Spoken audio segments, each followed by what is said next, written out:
Good morning, distinguished student. You are welcome to Medugo Silas. Good morning, Doc. Good morning, sir. Rosemary Edu. Good morning. Tehide Jime. Morning, Good Doc. morning, Doc. Welcome to Raphael Teve Chokura. Good morning, Doc. Calvin Azandi, you are coming to my class for the first time.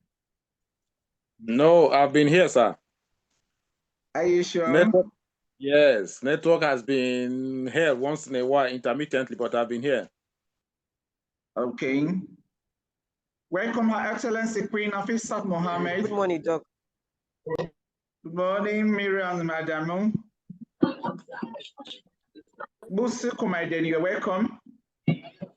Morning, sir. Morning. We're starting our class in the GV. Just in the next 5 minutes, waiting for others to come. In the next 5 minutes, we will start.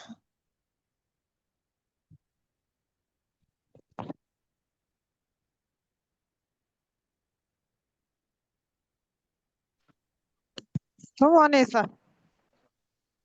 Ageda Sylvia Mgoho, you're welcome. Thank you, sir. Welcome.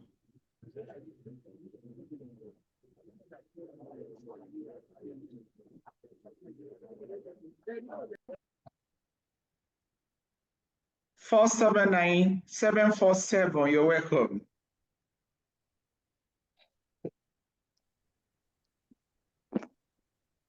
Good morning, sir. Good morning, Bamu and Anastasia. Good morning, Mwesi. Good morning, Sunen. Good morning, sir. Rosemary, you're welcome. Good morning. Thank you, sir. So you're looking good.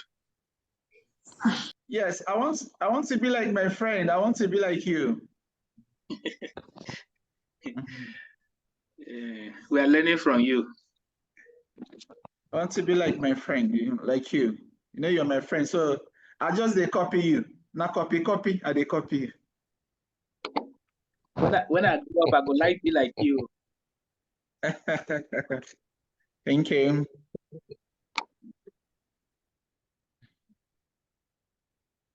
Thank you, Abu Undercooler James. Welcome.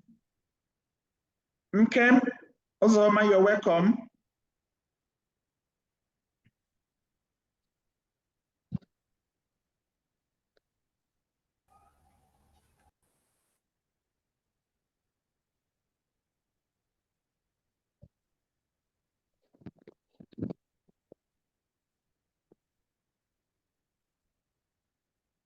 We'll be starting in the next 3 minutes. In the next 3 minutes, we are going to start.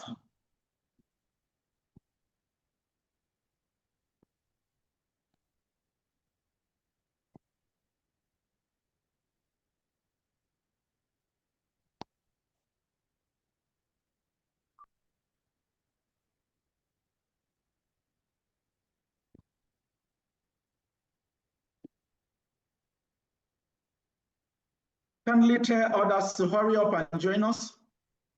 They should hurry up and join us in the class. We are just 17 for now.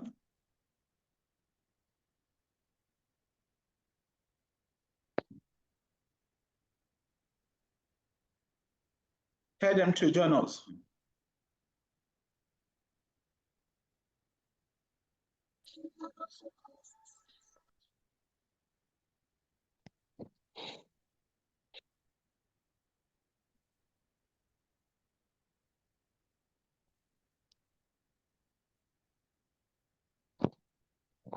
Samuel Omoya, you're welcome to the class.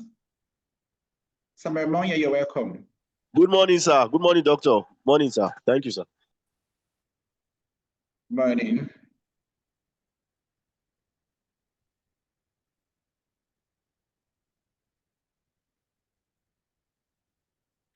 We'll be starting in a minute's time. It's about 9 minutes past 10. We're starting by 10 minutes past 10, which means in a minute's time, we're going to start.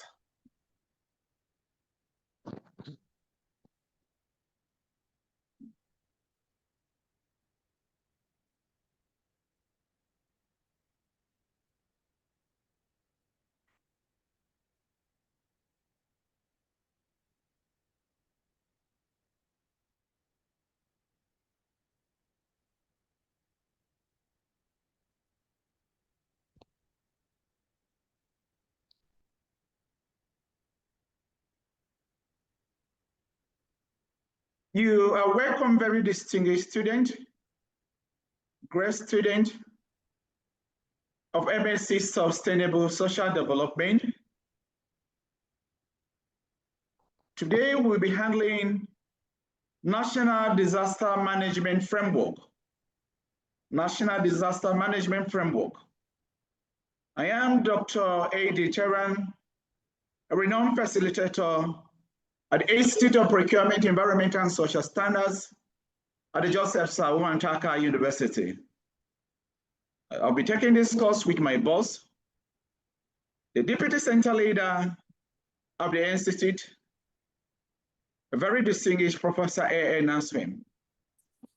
And basically today we're looking at some issue, just like the normal learning objectives you are aware of.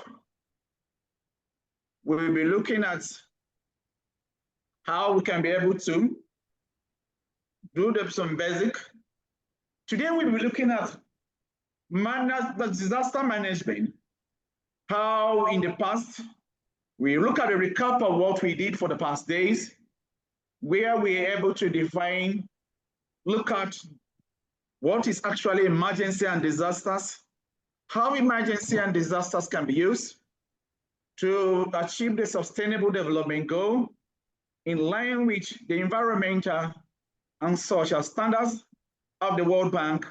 And not just that, in line with the environmental social standards, ESS. You know, there is an EFS and ESS of the World Bank, which gave rise to this very program and project that becomes a kind of a very necessary evil that we have to handle in order to better our lot in the society. So, will we be handling all of this? Will we be looking at, just like we did the kind of various type of disasters, where we did a look at the natural disasters, looked at the challenges. Today will be a focus on the management framework. We'll look at the management framework. By the National Disaster Management Framework, we are looking at a kind of a document. We are looking at the law. We are looking at the legal framework. We are looking at the nitty-gritties, all that we studied in the past, from the violations of human rights of disasters, the basic roles of international organizations, who is responsible, who is to handle waste, who is to handle emergency issue, whereas issues arise, who are we going to call responsible? How do we go about it? If we need to report any issues, how is it going to be handled? And then we'll be able to dissect we'll go deeper, handling all of that. That is what we're going to do. And that takes me to what we can now call the definitions of introduction. Introduction, we will try to still look at the definitions of disasters, what is known as disaster management. Remember, we say disaster management is a systematic process. It is a kind of a planning. It is a kind of organizing and implementing measures. Not just implementing measures, the measures are to mitigate, the measures are to reduce, the measures are to ameliorate. We are to prepare for, not just preparing for, we are to respond to. We're not just to respond to, we are to recover, recover from the natural and the man-made disasters. The aim is to minimize the impact of these disasters, and then the community, the infrastructure, protecting our environment, making sure that we facilitate a kind of a swift recovery, and not just recovery, showing capacity or recovery and resilience. In these very lectures, in the class, just like we started, we are going to do, we look at what we say, looking at basically disaster management. We say disaster management is multi-jurisdictional. It's multi-jurisdictional in the sense that it encompasses a kind of multi-sectorial, a lot of sectors, a lot of experts. We can say it's multidisciplinary. All of that initiative. By that, what do we mean? We say disaster management is everybody's business, and not just for the government. It is for the private sector. It is for the NGOs. It is for the world who also have the civil society organization. In doing all of this, we say it's multi-jurisdictional, multidisciplinary. We need a lot of all hands must be in deck. Today, our very good friend was talking about the law of what we call clinical psychologists. And in the case of talking about how to go about practical cases, using ambulances, we talk about medical doctors, we talk about nurses, we will go to the structural aspect of controlling disaster. We will bring in engineers, electrical engineers, mechanical engineers, we talk about civil engineers, we talk about architects, surveyors. What is actually their role? We can try to manage disaster from that end. Right away from the buildings, we make sure we don't use what from the foundation, so that will not result into emergency. So they become the stakeholders, very partakers, and the stakeholders involved in disaster management. I don't need to remind you about the aspect where we will talk about then the medical doctors, the nurses, traditional birth attendant. We don't need to just need to remind you that it is multi or multidisciplinary. Here we have in the academias, researching, those students like you who are researching on emergency and disaster management. You can also deal with a lot, most of the time, sociologists, psychologists, economists, trying to look at the hazards associated in this. So in all of this, we say the National Disaster Management Framework is multidisciplinary.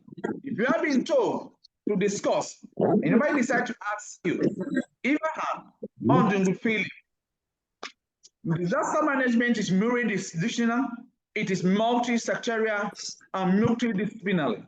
If I decide to say, I'm instead of life, discuss.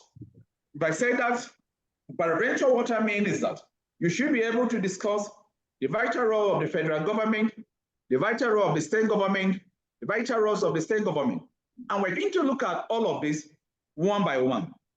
We will see where there are gaps. We will see where there are problem statement. We will see whereby a lot of people running from one issues of the other and not being out to their responsibility. That's where we have ourselves. Bala Ibrahim Damagaji. Bala Ibrahim Damagaji, you're coming in this class for the first day. We're seeing you for the yes, sir. class. You're coming for the very first time. Yes, I just sir. want to remind you We are checking attendance. We know who and who is coming. We know who and who is not coming. And we believe that for those who think this because we're handling online, in disaster and emergency management, for those attending, let it be known to us in the clear and the crystal terms that marks are given to them. So for those who are not attending classes, for most of your colleagues and your classmates, please pass this information across to them. We don't want any emergency. We don't want any disasters. We don't want any catastrophe. We don't want any calamity to befall in SST 815. So that should be noted in a very clear and crystal terms. We are checking, we are recording, and we are checking, even get into the class and move out. We are taking note of it. The reason is that in emergency and for other classes, I don't know, but in emergency and disaster management, it's a prerequisite. It's a prerequisite. Please, can you mute your speakers? Mute your speakers.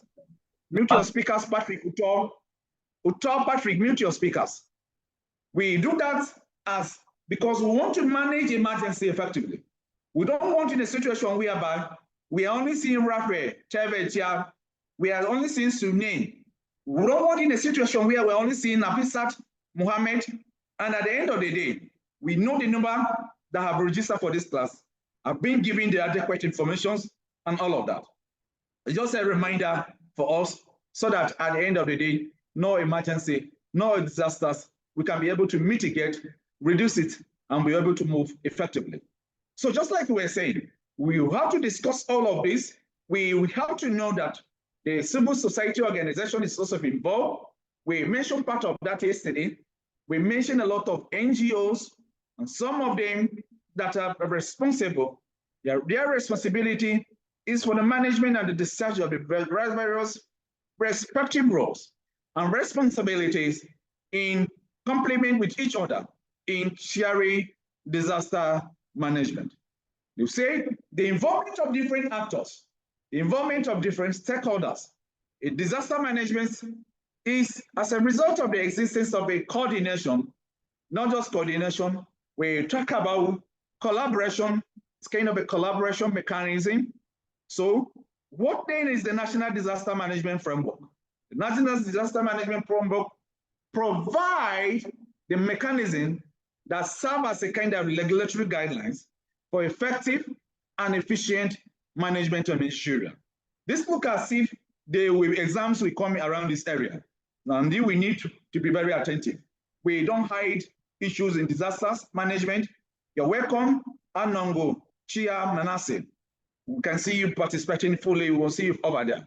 We see that we have been asked, what is the National Disaster Management Framework? Once again, let me give you a preamble on how it came about. Over some time, some years in Nigeria, just like we have in the developed society, there was no document.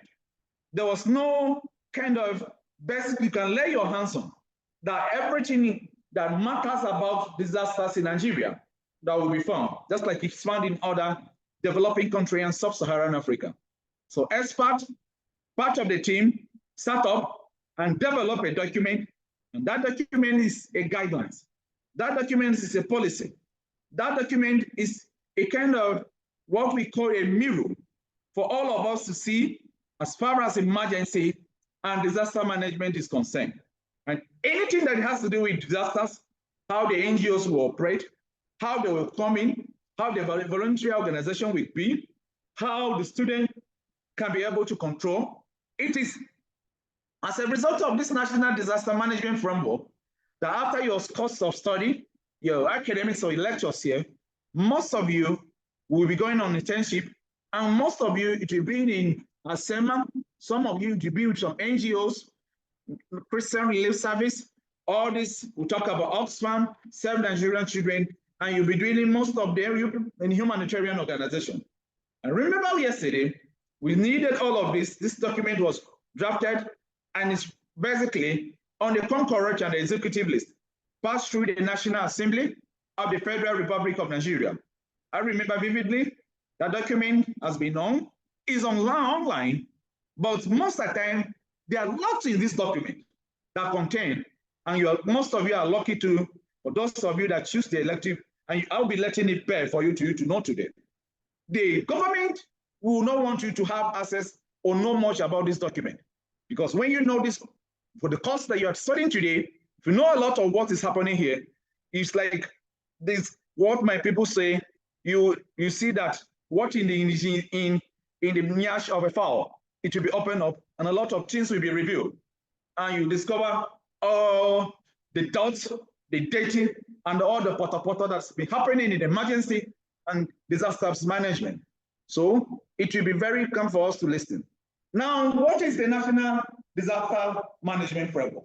I think everybody should be able to know this definition and should be able to know the functions of all that will be setting. The National Disaster Management Framework is defined as a measure, not just measures, flexible one, not just flexible one, adaptable, not just adaptable, adjustable, role coordinated structure that align with key roles and responsibility of disaster management across, or all involving the stakeholders across the nation.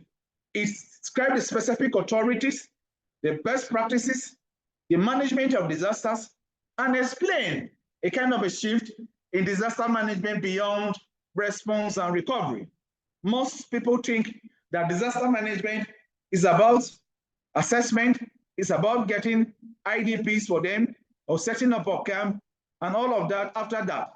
No, emergency and disaster management is above all of that. We'll be in the course of this lecture, we'll be seeing that. It's involved after response, recovery. You have to follow up where a lot of things, what we call rehabilitation, reconstruction, rehabilitation, reconstruction, revamping, and then carrying up of empowerment of the affected areas in such a way that everything will be resolved. So you should know the definition of the National Disaster Management Framework.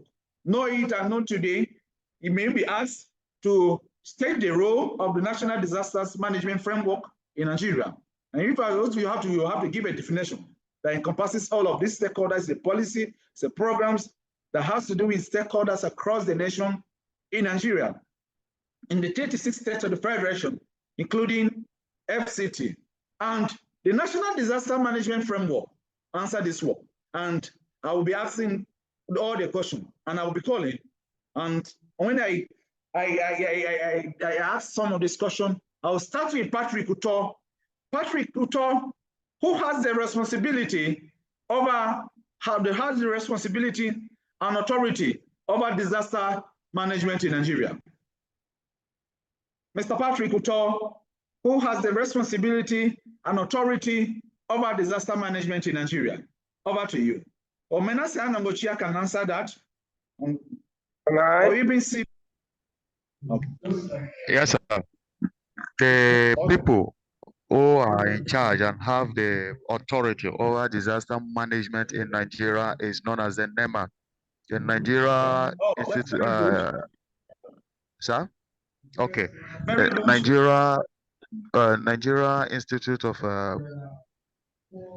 Disaster Management Authority. National Emergency. National Emergency for Disaster Management in Nigeria. Okay. Thank you for that. Prophet Tebet Okura. Thank you.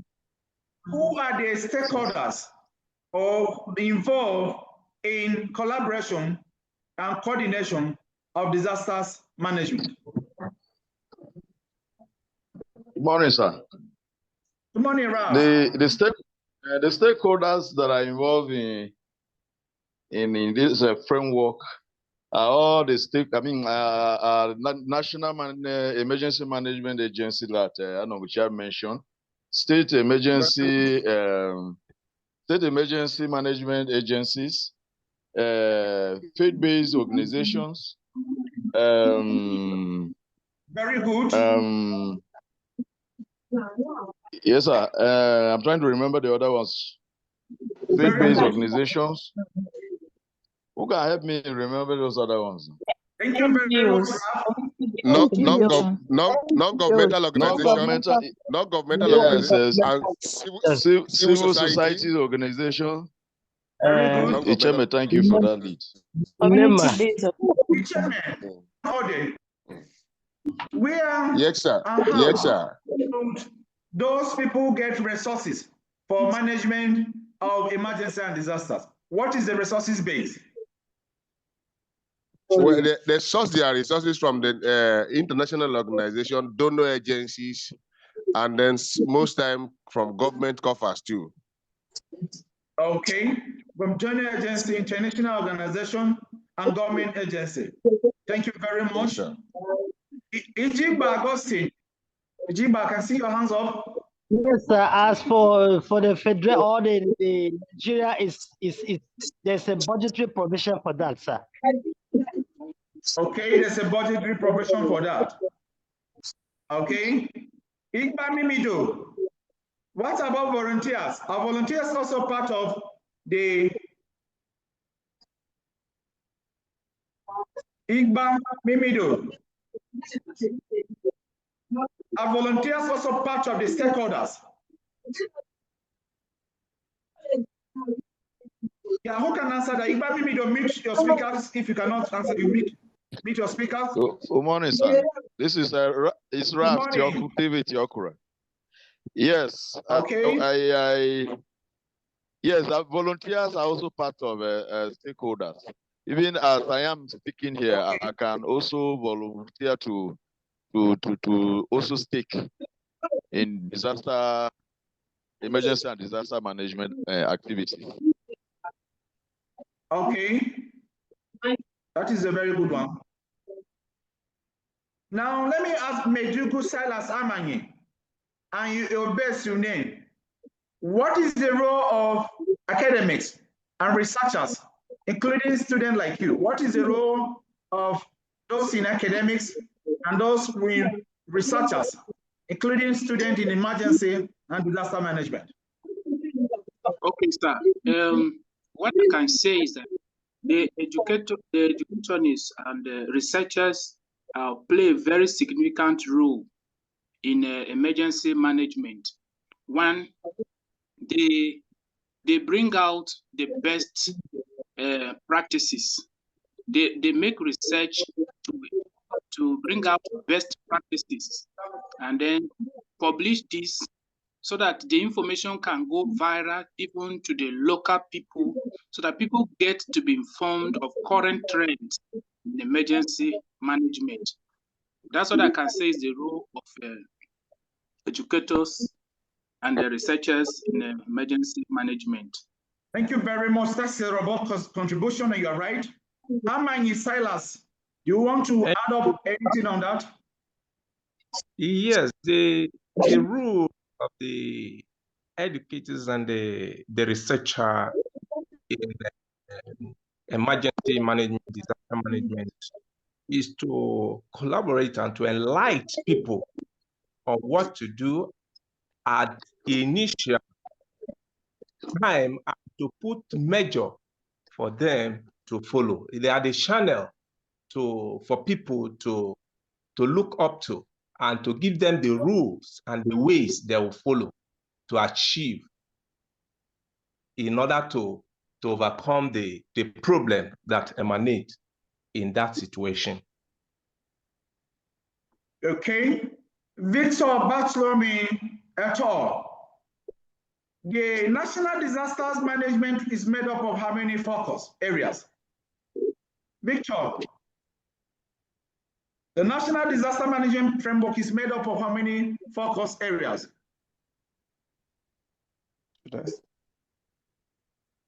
Victor et al. Okay. Uti, Kenneth, Kwafan, or Iveri, you can answer that. The National Disaster Management Framework is made up of how many focus areas? Who can answer that? What can Good morning, sir. Okay. Good morning, sir. Okay. Hello, sir. Good morning, sir. Good morning. This is Samuel. Yeah. Kete Emmanuel. Emmanuel, you have the floor. Hello, good morning, sir. This is Samuel, sir. Okay. Yes, sir. Sir. Yeah. I can hear you. Samuel, you said this. You want to speak now.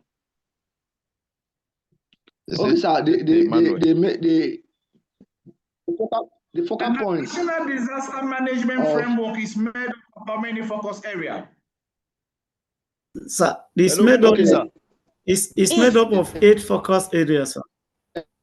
Okay, Wakia Gemga is made up of 8 focus areas. Mention them. Wakia Gemga. Sir, so we have the 8 focus areas. Institutional capacity, coordination, disaster risk assessment, disaster risk reduction, disaster prevention, preparedness and mitigation, disaster response, disaster recovery, and disaster facilitators and enablers. Thank you, sir. Very good.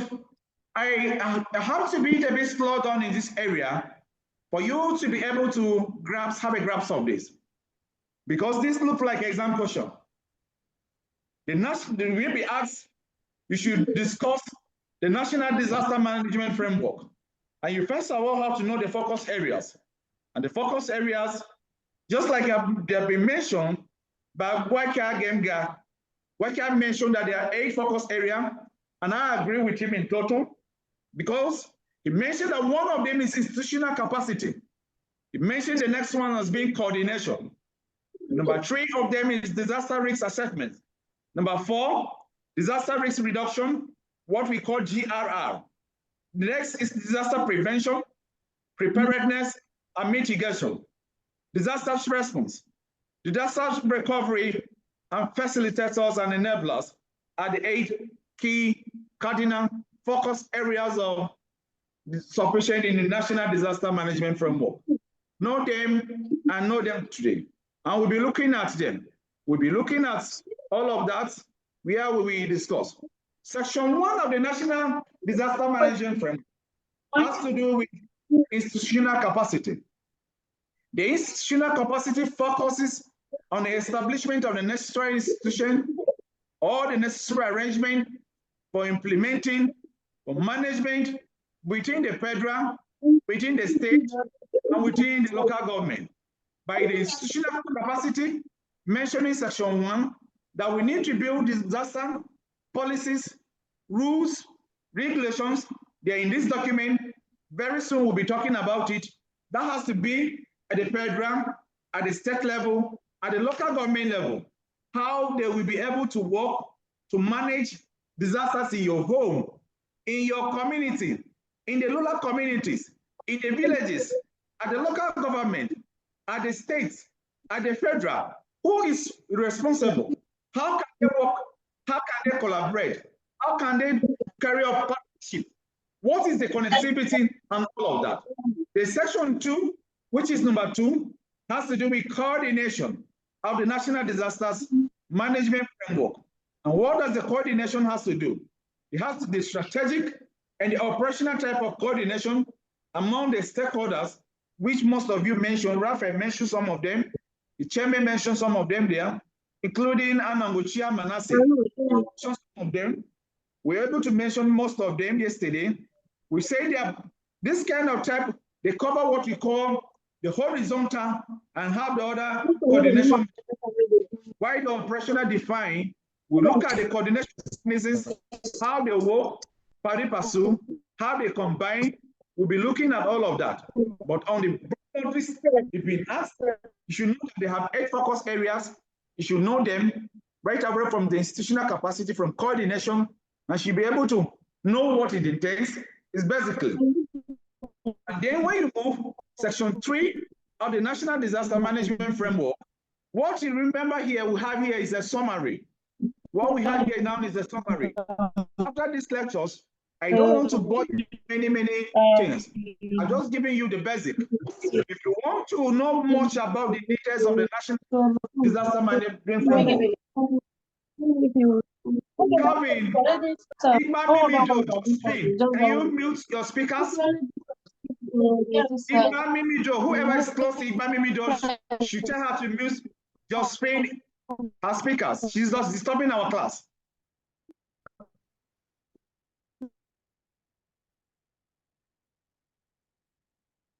The disaster risk and assessment addresses the need of assessment, the monitoring, the vulnerability.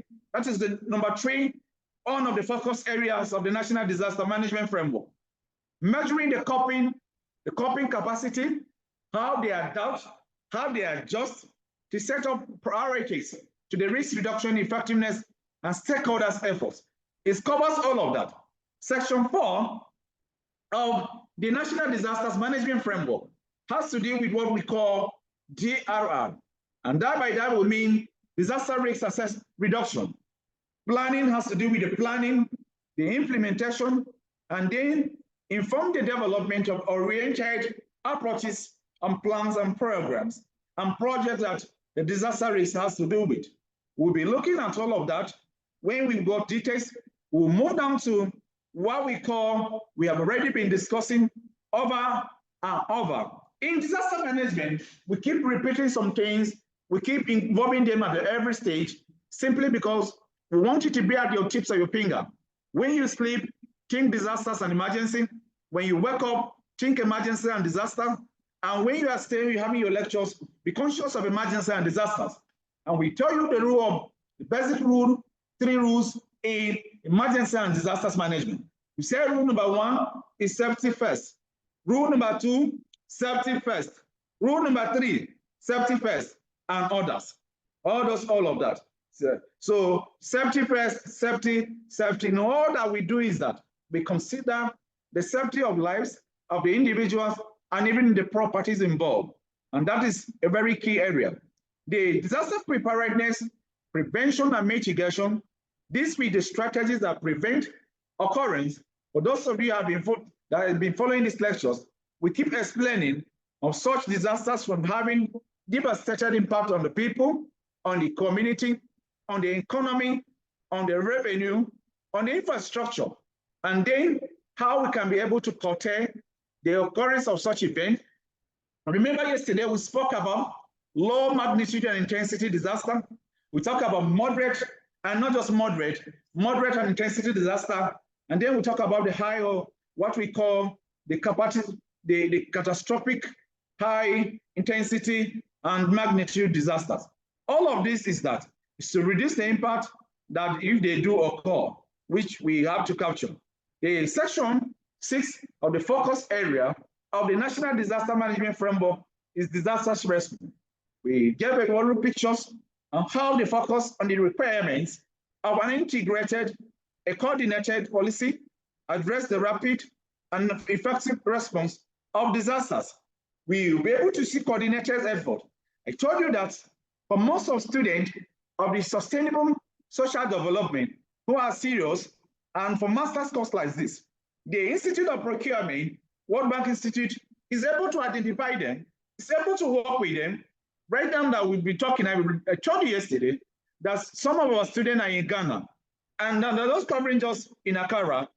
Most of them, they're going to Akwesi, some other part, seeking because of a lot of similarities we have in Ghana, in sub-Saharan Africa, being West Africa, studying most of this.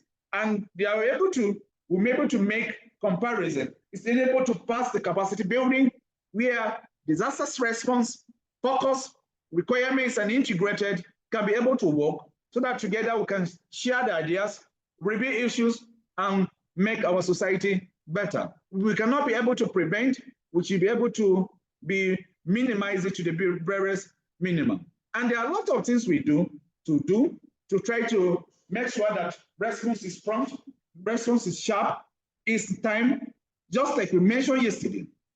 We say in areas of carrying out assessment, it should be within 24 to 48 hours. We gave a lot of reasons yesterday why we need to be on time as part of the response and part of the assessment, part of the evaluation in case of any emergency, in case of disasters. Then, when you look at the focus area, coordinated area, section 7, I'm talking about from section 7, disaster recovery. It dwells on what is required for bringing back affected areas of victim to normalcy. If any issues has happened, what do we do to bring the issue back to normalcy? You should be thinking now, at the end of this class, you will know what is supposed to have happened. What will we do to bring the people of Yelewata in Guma local government back to normalcy? You should be able to know what you be able to do.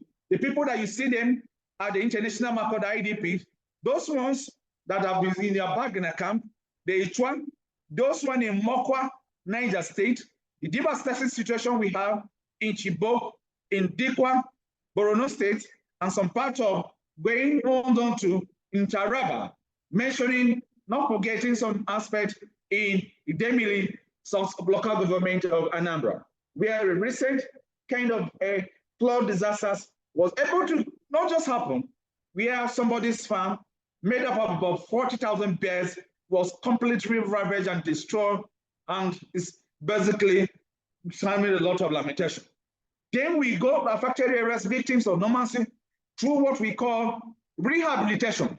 And in the National Disaster Management Framework, we don't talk about not just rehabilitation, we could also cover some aspect of what we call reintegration. After you all of that, you rehabilitate them, you empower them, how to reintegrate them back in the society to restore their source of livelihood, employment, and normalcy. We'll also be looking at what we simply will talk about, what we call facilitators. Facilitators will make sure how they enable us, how they provide sufficiency, coordination for integrating the role of emergency management agency, information management and communication, monitoring and evaluation, education, which is part we are doing here, training, public awareness, and research. It also covers the requisite funding arrangement, budgetary provision of the disaster management. And that takes us to the law and how we will begin to talk about the institutional capacity. The institutional capacity for disaster management and another purpose is in Nigeria, where you should be known. And by the law, lying with the Constitution of the Federal Republic of Nigeria, as backed by the Acts of the Parliament of the National Assembly of the Federal Republic of Nigeria, there shall be a National Emergency Management Agency. That is the law that establishes it at the federal level. And at the state level, just like you know, it's a necessity. It is necessary. It is a prerequisite now. It's not that I like you. It's not that because this person, you are, if Tere Raphael Chokura is the governor, is the president, it's a must for him to do. Not that if he begin to do, he look as if he's doing favor. No, the provision of bond law, leading to what we did yesterday, as part of the Geneva Convention, as part of the UN Charter, as part of what we have as the Addis Ababa charters, in what we have is in Africa, and not some also the Ouagadougou meetings and part of the initial agreement, where most of us were representative. We have to that there shall be all of this, and at the local level there shall be local emergency management agency. We'll be looking at their roles that are hidden. Most of you know the roles. Most of you know, will remember you. Most of you, there are some things that are still hanging that they may be of very, very important to you.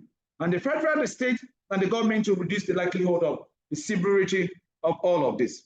The legislation for disaster management. You may be asked, if I decide to ask you in exams, in a class, write short note on the following: legislation for disaster management structures in Nigeria. Should write on a legislation for disaster management structure in Nigeria. Simply, we will be talking about disaster management structure that must be backed up by law.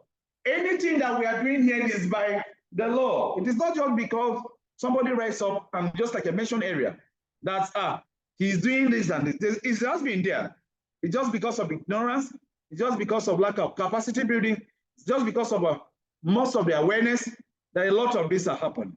The enabling law are among the things specified in the responsibility, and the members will be telling you who and who should be members of the NEMA and who should be members of the State Emergency Management Agency, which most of you in this class are there, but you are left along the line, you don't know. There are a lot of things that are behind. We were talking about the membership, even the leadership, the tenure of the executive secretary and then the director general of NEMA. We are maybe most of you at the end of this course, you could be employed. By the time you bag your MSc in sustainable social development, they may decide to ask you. It has happened before. I have seen. We have been on the panel, and they will be asking you, "Oh, what is the legislation for disaster management?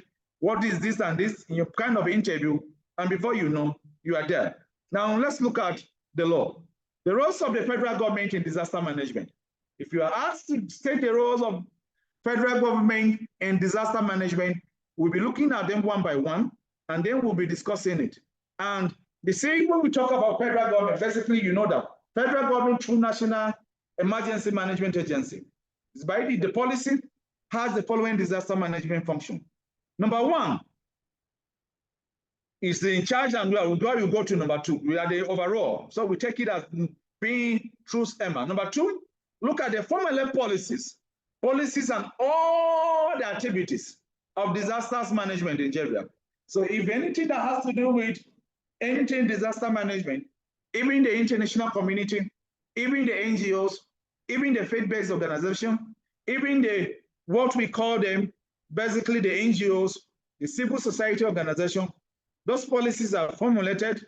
They are formulated by activities of disaster management by NEMA. And NEMA has the director general. The tenure is for 4 years, and NEMA is just only that. I told you, remember, NEMA is under presidency, and it's under what we call grade A. It has a special budget.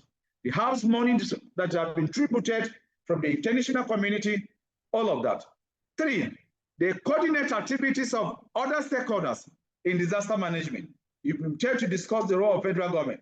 These are the points you should be able to give me. They should coordinate the activities of other stakeholders. It is NEMA that will coordinate all the activities of the other stakeholders. Now, how do they do that? And that takes me to where I go back to Echeme. Echeme John Ode. How can NEMA coordinate the activities of stakeholders in disaster management?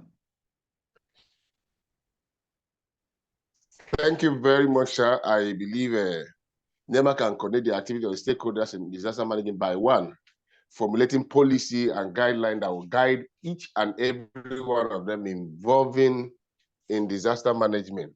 And then secondly, it is all about formulating the policy again, supervising them to know that, yes, they are truly doing what they are supposed to do. Thank you, sir. Thank you very much. Just like the chairman John Ode has said, they coordinate the activities of various other stakeholders. We mentioned them. Not only that, if you look at point number 4, we say they coordinated the plans, the programs for efficient and response to disaster management in the country. We're looking at number 5, they coordinate and promote research activities relating to disaster management in the country. And most of the part of the research is that, is what I told you earlier. Some of you will be doing your IT, some of you will be working. They are also working with us in academics, working with them, making sure, bringing in ideas, like we're in this class now. We can come up with, if there's new issues, disaster management, just like we say, they are multifaceted. We can bring in ideas on how to tame some disaster issue. It may be climate change, it may be banditry, it may be enhancement, it may be what we call basically kidnapping, or we discuss all of them, the common type that are in Nigeria. How we can be able to control, how we can be able to change the situation, how we can be able to mitigate this kind of a situation. That is what the National Management Agency, the role of the federal government. And they also monitor the state preparedness of all the organization agency. That is point number 6. They may contribute to disaster management in Nigeria. They monitor, they do everything that is happening within the country. Another very special function of NEMA is that to collect data and reports from the relevant agency. They ensure forecasting. We mentioned that yesterday. We have the Nigerian Meteorological Agency, NIMET, the work pari passu, they work in conjunction, they work in partnership, they work together with NEMA in forecasting. They also carry out what we call planning and field operation of disaster management. They work with the national Hydrological Service Agency, they work with NOSTRA, they work with other federal ministry, will be mentioned in all of this. Only yesterday, in Makurdi, Benue State here, there was a regional meeting of the North Central Geopolitical Zone on issues of forecast of NEMA in the region. And that meeting was held yesterday at the Ministry of Women Affairs Conference, Ministry of Health Conference. For most of you that were not, for most of the students of this, if not because of passion, you could be there to see where special issues in emergency could be discussed and be led bare. But most of the time, just like I told you, they are into hidden in such a way that most people will not want you to know most of the things you are knowing here, because you'll be able to ask them. And that is what the World Bank wants. The World Bank wants you to rise up. You rise up and shine. Rise up and be able to ask some questions. If you see something, say something. Let's be able to manage our emergency issues, our disasters. Point number 8 has to do with educate the public on disaster prevention and control. And that takes me to educating the disasters on point number 8. Let me now go down to ask Igila Richard. Igila Richard, how can we be able to actually, or Dondo Awashima can educate the public on disaster prevention and control? What are the various ways you can educate the public about disaster prevention and control? Dondo Awashima and Igila, can you answer that?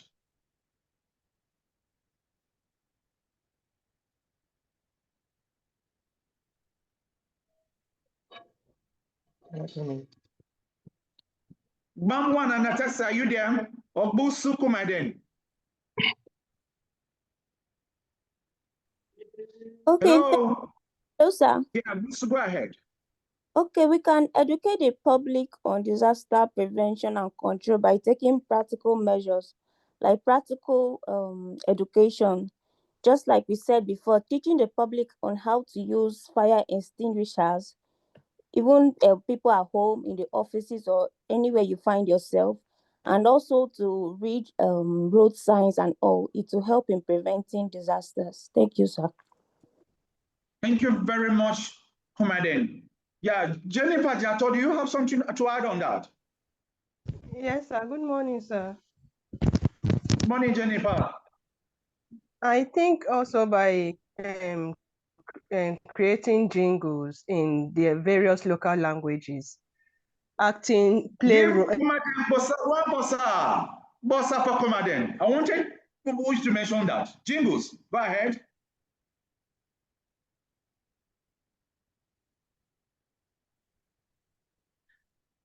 Go ahead, Kumaden. Yeah.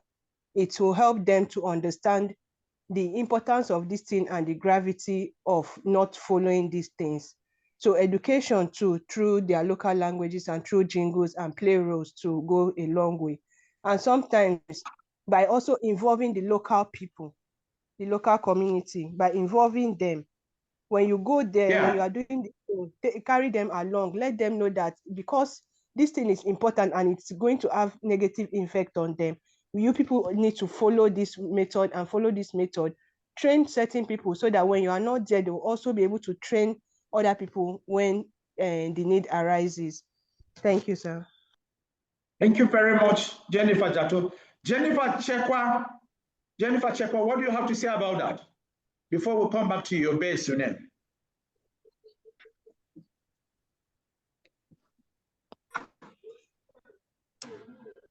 Okay, thank you very much, sir. Yes. What do you have to say about that? We are talking about disaster preventions and control measures.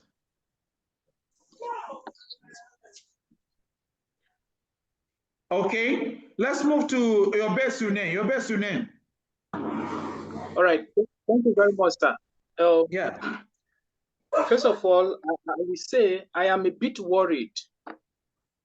Yes. I'm worried because much of what we have discussed in this course, especially within our students, our contributions are, to me, the way I'm assessing it, are tailored towards giving improved condition for those who already are privileged and are found themselves in the cities. Like people are often using the examples of teaching people how to use fire extinguishers, how to read road signs, and all of that. And I am just being worried that it appears to me we are actually leaving out the common person who is in the village, who really don't have access to the road signs and all of that. But there are other essential forms of education that can be availed to them on how to mitigate disasters. I remember as a tea person, before now, when the dry season comes from December, January, and February like that, it is a peak season whereby boys in the villages burn grasses. And then grasses also grow. Most of the people who live in the villages, grasses grow around the compound, even though now farming activities have increased, so we have reduced the level at which grasses are left around homes. But be that as it may be, there are still grasses that grow around homes. And most of the time, the tea man before does what you call Palea Congo. I don't know what to put it, how to put it, but at least they create a boundary. They create a boundary around land clearing, cleaning of the environment. Good. Most of our houses are some that thatch houses, and they are highly inflammable. Any little spark of fire gets that. So I think as we're discussing this, we should be factoring such into consideration, because history has shown that has ravaged a lot of homes and created disaster for them. People burn grasses, and then the fire spread and gets to the house, and then houses are burned, and sometimes a whole local community is wiped out because of this thing. So if we are talking about educating the people, we should not only limit it to those who are fortunate to be in the cities and have exposure to technological use, but we should also look at the local people. How do we educate? How would the people in the villages be educated to manage even their homes? How do they dump their waste bin and all of that? Like polythenes and all of that, if they are dumped carelessly, people smoke cigarettes. Event has shown that some of those little things can spark fire and then cause ravage to the whole community, and it will create an emergency situation. So as we are discussing this point of educating the people, we should factor these local people who are in the villages also into consideration, because I believe the essence of this course is not just to add up to our MSC grade, but also to help make us ambassadors of this emergency and disaster management. So when we go out, we should be able to champion this course and make even the local people know, not just to say put seat belt, read road sign, use fire extinguisher, but we should go as low as telling mother in the villages, if you are making fire, don't put your face close to it before you light the matches. Put your face by the side. These are little things that can actually help to prevent disaster occurrences. That's my contribution, sir. Thank you. Thank you very much for that robust contribution, Besunin. But let me answer you before I call on Choko Sufanya. Let me respond to what you say. Fortunately enough, there must be where you start and then where you are going. The National Disaster Management Framework that you are handling this has a touch and has handled all of that. As we go on, this is what we'll be talking about, frame 3, where we'll be talking about the role of LEMA at the local government level. All the functions will be stated, all that you have stated here is there, where we involve the traditional rulers, we involve the local leaders, we involve even the religious leaders, the church, how they are officially members of that emergency in carrying out awareness. And where we don't even have people who read, who don't know how to read and write, how we have volunteers, what we've known as the special groups is taking care of that. Let me also inform you that what we are giving you here is more of fundamentals, more of the basics for training for you to move masters, because we don't have period. In the sub-Saharan Africa, in the international standards, as we are moving now, There are some things that are still keep them by their side. Let me get back to you right now to inform you, to remind you, to tell you that as part of even the management of disasters, from the policy, from the formulation of the legal aspect, we are working towards enacting a law, we are repealing, whereby we stop the use of plastic in Nigeria as part of waste management and disasters. By plastic, I mean the use of polythene leather bags, the use of what we call as all this, what is popularly known as bottled water. We have started working on that kind of situation. If you move to Nairobi in Kenya, or you move to Kigali in Rwanda, it's all in Africa here, just for you to remember. They've started the process, the legislation is on. If you move on now, it's all part of managing, but we must start from you here. When we start from you here, we believe that you have a village. We believe that you have a capacity. We believe that you have a community. And if you don't have at all, you also have an in-law. If you don't have an in-law, you have a granny, a grandfather, a grandmother. If you don't have all of this, we trust that you have a friend. So we are seeing you as the city build on the hill. We are seeing you as the light of the world, just like you say. We are seeing you basically as our ambassadors of emergency and disasters.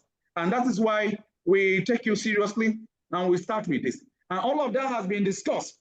The Institute of Procurement, Environmental and Social Standard, not just only that, they are working seriously with a sustainable procurement, environmental and social standard, covering the submitting aspect of the procurement and environmental sustainability, working towards that. As I speak to you, even before this morning, I got into these lectures, I was in a meeting carrying up part of the global and emergency issue across Nigeria and in Abuja, where it took place, where we're discussing all these very fundamental issues we talk. But it just arrived at we must be able to start, and then from here, once we can be able to do that, you as a critical stakeholder, not just a stakeholder.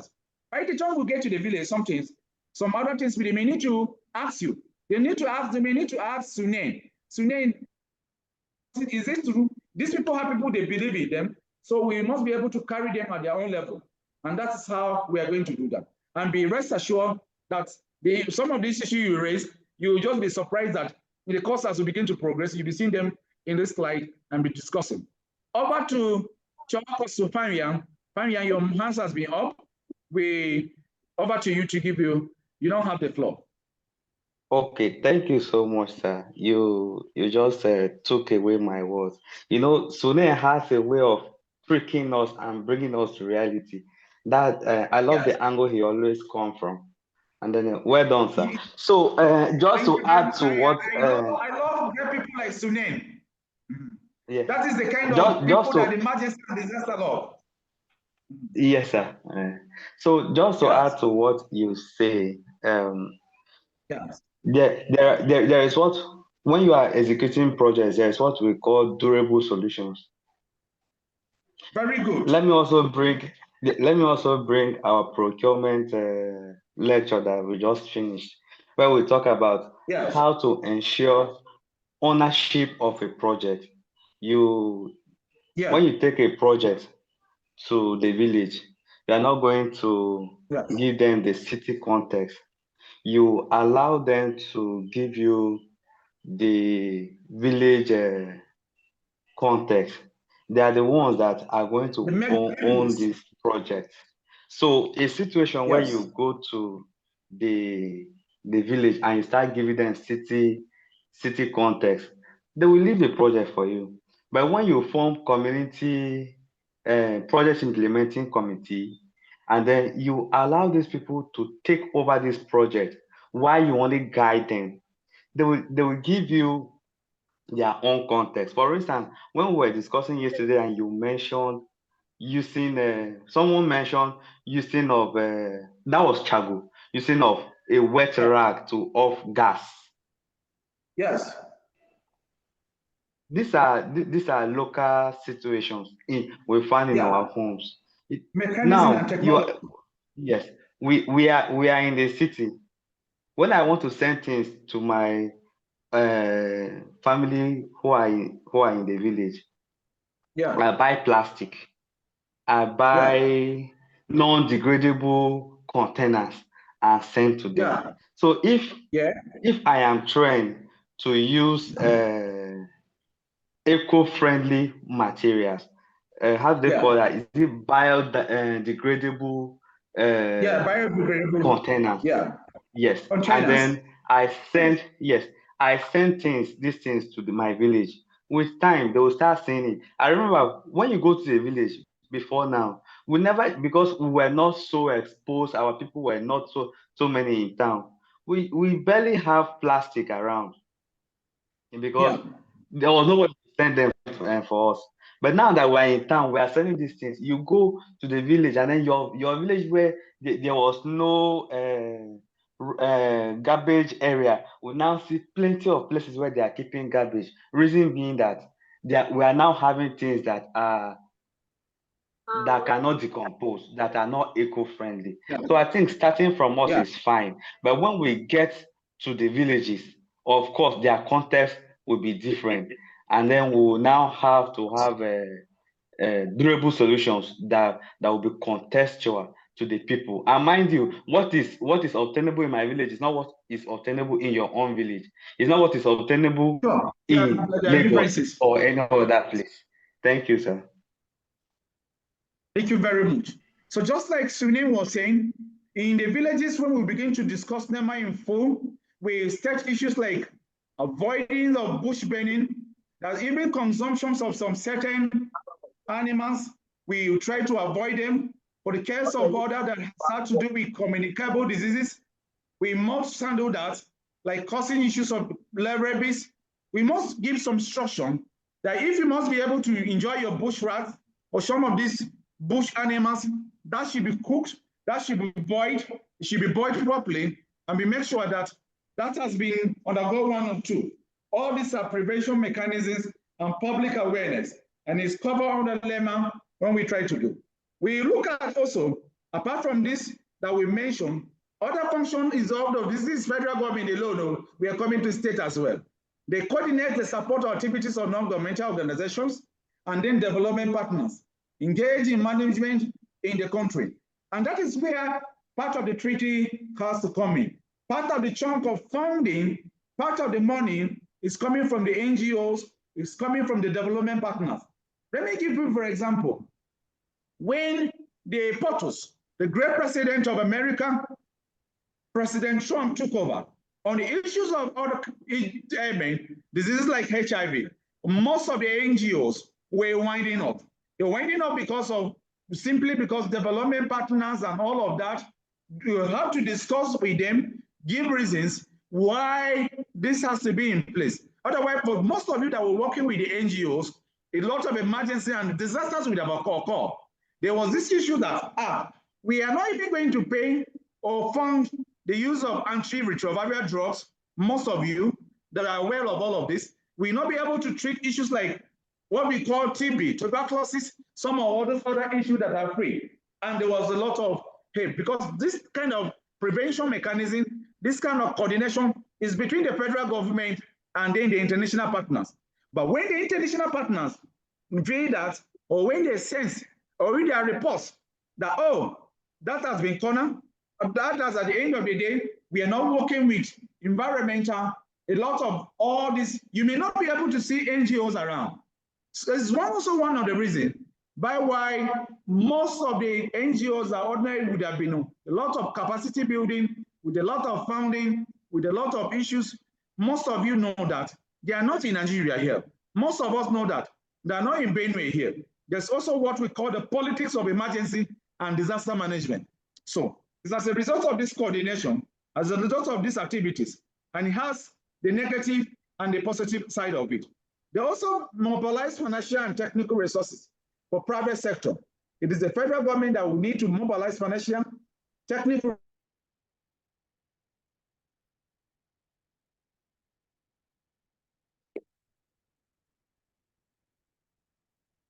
They collect emergency relief materials.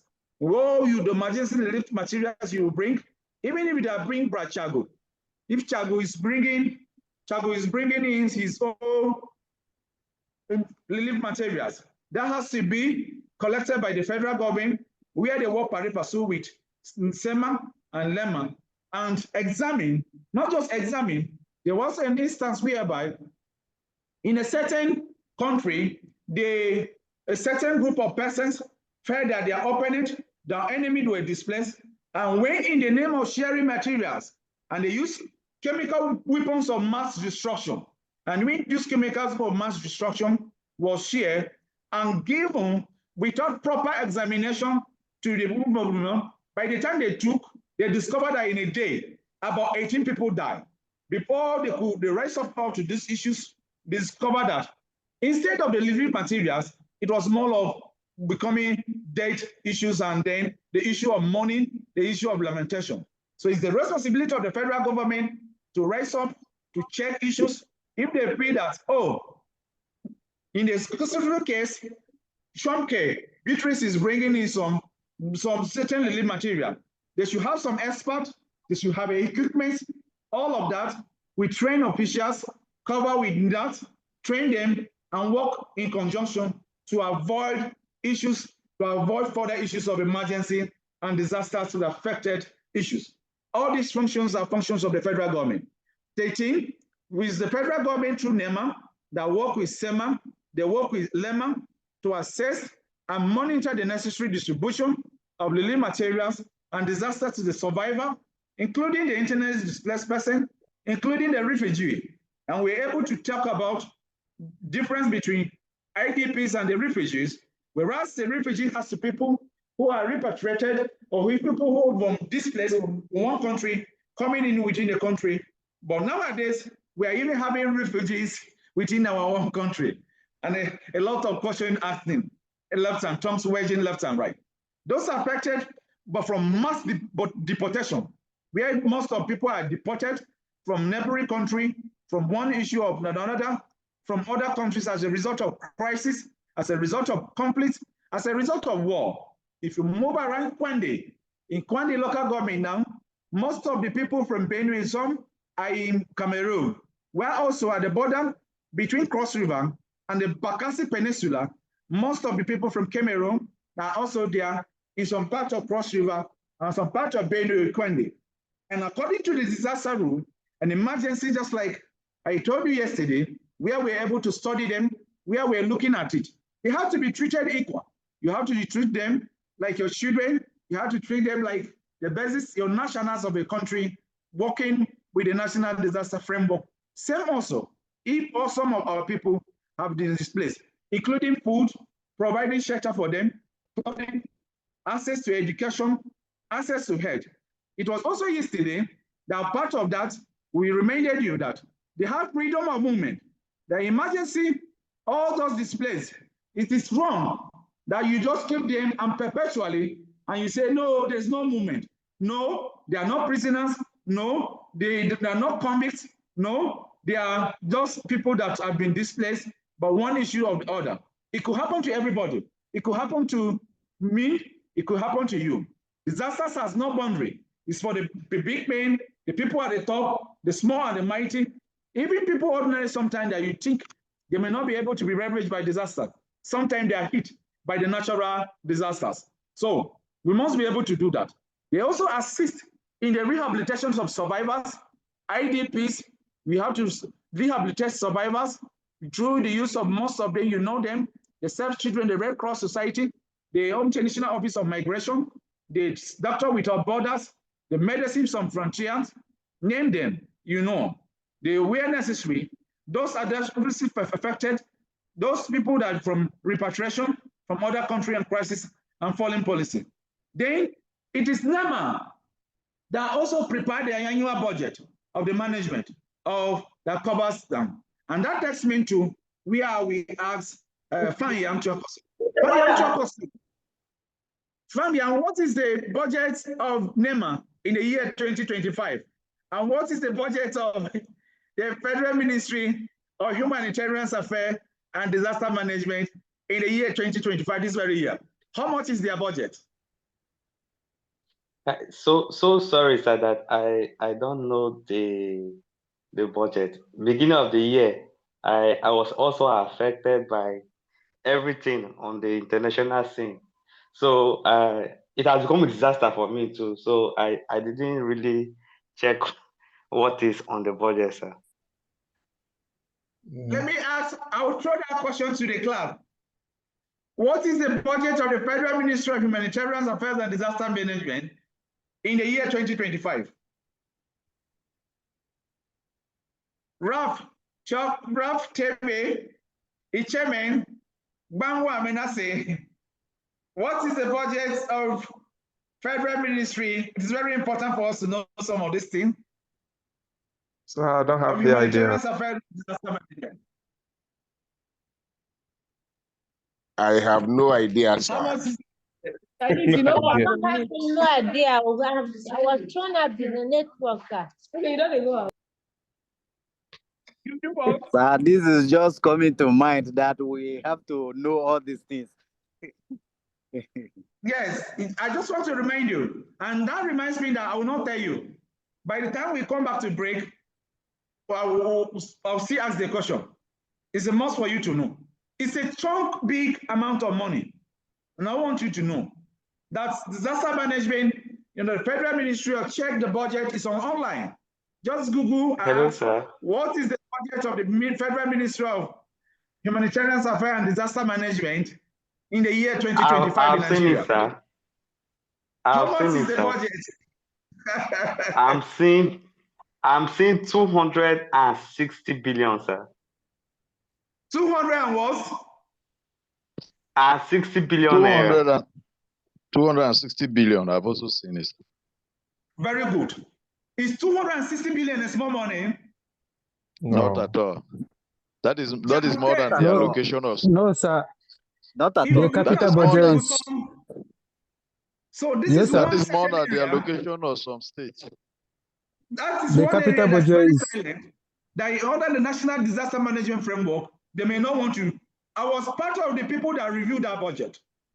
The people in Agbada, part of people wearing suits, having worked with the National Assembly Committee on Disaster Management and Preparedness, where for over 2 years to some extent, I was more of a rapporteur and like a secretary, be reviewing for members, especially in the House of Representatives. I can tell you that a lot of the resources, just like I told you, a lot of them, and that is under the presidency. You don't release with it. Even in the Benue State here, for most of you, if we tell you the budget of SEMA, the budget of SEMA, all of you will not talk. You will keep quiet. There are some of the issues that are quite silent. There are some of the issues that, even as we're coquetting and giving capacity building and teaching you, some of these things in emergency and disaster management, let me assure you that some people do not want you to know this. I have to be the resource person. Hello, sir. I was speaking with in what we call the Benue Metropolitan on Disaster Management on Benue State to present the discussion on the paper. And when I was beginning to present, they right on the stage, they were sending me messages.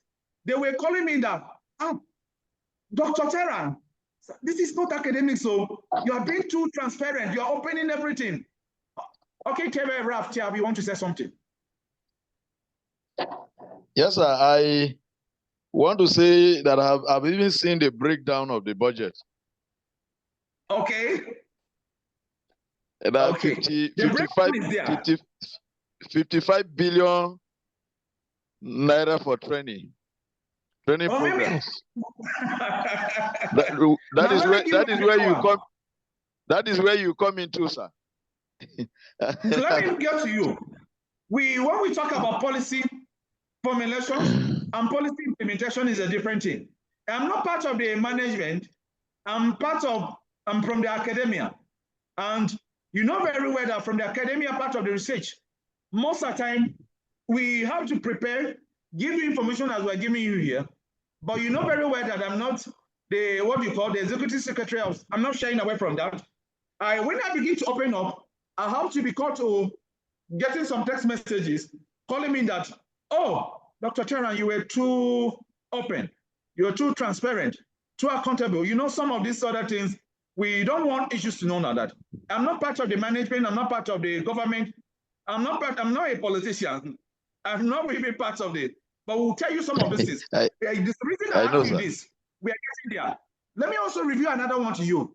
Go and check how much is vetted for the national cash transfer in Nigeria. You also know, even in Benue here. Then check also, all the informations are there. I'll tell you why the informations are there, why we have to force to make sure that this is published for you to have access to this information and all of that. We are not an accounting section. We trade in implementation of this. We'll come all of that in the course of National Disaster Management Framework. We also have to look at how to foster the strong working relationship with all the relevant and international agencies, including the United Nations, the institutions of the reductions and disasters, the UN, the satellite is here. And that was why somebody say, oh, you look at see disaster management, the international community, the UN, the World Bank is not doing something. And I just smile. I say, oh, my good friend, if not because of the international organizations, if not because of the World Bank, if not because of some of this NGO, and if not because of some of the work of most of us that are working behind the scene, you may not be able to hear. Because of that, a lot has gone bad and is going bad. But we'll keep on to do, we'll keep on part of it, is what the capacity, and at the end of the day, you should be able to come. Number 18, the federal government facilitates the establishment of enabling legislation. We mentioned the activities of SEMA, activities of LEMA. 19, performing such function, which in the opinion of the Governing Council, the Governing Council are required for the purpose of effective disaster management in the country. All the states of the Federation, this is their role. They also, with that of the federal government, you have the Governing Council of NEMA. The Governing Council of NEMA is headed by the President, and the President is represented by the Vice President. The Secretary to the State Government of the Federation is a member of that committee. And let's move that. I'll just give you a tips of the iceberg. Let's move to the state government here. There are some things you also need to know. They shall include the provisions of the local government in the state, establish the authority functions. All states of the have what is SEMA. Unfortunately, let me also remind you that about 4 states in Nigeria, they don't have SEMA, even though they are collecting the money and trying to hide and trying to perpetuate. It's all been nomenclated. I'll also give an assignment. Go and check, and you'll get back to me to tell me some state before I'll put you a focus on what is happening, even in Benue, what they are expected of them. That sometimes we have to educate them. Being into appointment is just, most of them is an opportunity. It's a privilege. And why some of you should also be to carry out the message to educate them as great emergency and disaster management students. They have to be, among other things, establish the state body. The agency here is known as SEMA, that is the law. That SEMA shall be a body of corporate and perpetual succession. It may be sued and be sued as corporate entity. This is where you should know now that if there's any issues that SEMA has not been doing in Benue State, emergency and disaster management, you can sue them. You can sue them to court. Take them to court. Even though some people have hijacked court now, that still have some good heads. They are an entity that can be sued and be sued without carrying out their responsibility. They are under the office. They shall also be established the management of SEMA, the Governing Council, known as the council. It consists of the deputy governor. The deputy governor of the state is representing the governor and the secretary of the state government. Other representatives of the SEMA are the agency where most of you are working, but are keeping quiet. We are giving you information. Is the State Ministry of Agriculture, State Ministry of Women Affairs and Social Development, State Ministry of Health, State Ministry of Information, State Ministry of Education, State Ministry of Wealth, State Ministry of Water Resources, the State Fire Service, the Federal Airport Authority of Nigeria, the State Ministry of Environment, the Director of State Security Service, the DSSS, the Ministry of Justice, the Ministry of Local Government and Chief Sensitive Affairs, Disaster Response Unit within the state and geopolitical entity, the Federal Road Safety Corps, the Director of Traffic Service, the Nigerian Security and Civil Defense Corps, the Red Cross Society, the State Ministry of Finance, and let me go back, we will start looking at them. Now, let me go to Madugu Silas Amange. What do you think is the state the role of State Ministry of Health. You will discuss the Ministry of Information, Ministry of Health, Ministry of Education, and Water Resources. Thank you. Yeah, thank you, sir. Thank you. Yeah. We talked about you discuss them and you tell me whether are they doing their work? Are they actually doing their work? When you discuss, you also tell me whether they are doing their work. Okay. Thank you, sir. In the State Ministry of Health, the NGOs that or the people that in charge of the State Ministry of Health are to enlighten people. Hello, sir. Hello, sir. Yeah, we're together. I'm getting you very clear. Okay. They have to enlighten people how to exercise things that all these pandemics or any disease that erupts from different geopolitical or different location, like all these Ebolas and all these things that federal government used to, that came on, and what major they have to put in is to sensitize, monitor everything, and to make a straightforward or to make a good conducive place that people will sit and nothing will happen to them, and to even make a kind of sensitization that will enlighten people on the hygienic aspect of life.